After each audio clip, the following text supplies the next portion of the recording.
نظرتون راجع به ساخته شدن فیلم کوروش کبیر، به نظر شما چه بایدی داره که این فیلم ساخته بشه؟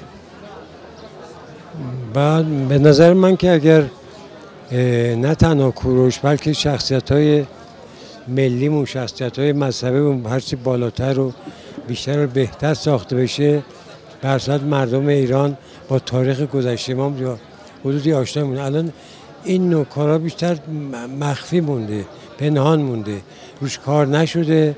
انشالله امیدوارم که با همت آقای جعفری جوزانی که یکی از کارگردان بسیار خوب ایران هستن بشه این به منحنی ظهور برسه. زنده باشید. آیا هاشم‌پور، میخواستم بدونم که سینما چقدر احتیاج داره به فیلم‌های تاریخی، ساخته شدن فیلم‌های تاریخی حالا مثل کوروش کبیر یا اسطوره‌های کشورمون مثل حالا رستم و سهراب، شاهنامه.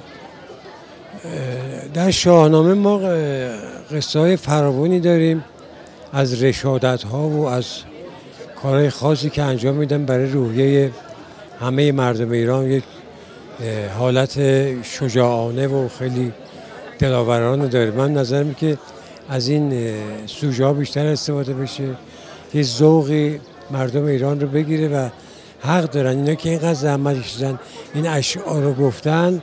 خب حداقل بدونیم، مردم هم بدونن که آقا یه همچین آدمایی بودن در کشورمون و یک اصلا شناسایی است که تاریخ ملیمون رو اشاعه میده.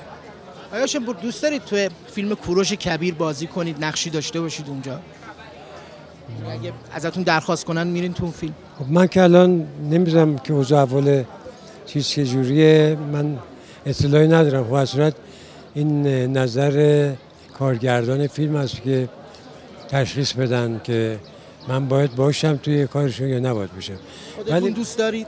بله خودم دوست دارم، ولی خود شخصیت کوروش از اون شخصیت‌های به یاد ماندنی خوبه که واسه هر بازیگری افتخاری این داشته باشه که این نقش نصیبش بشه، جزو کارهای ماندگارش خواهد شد.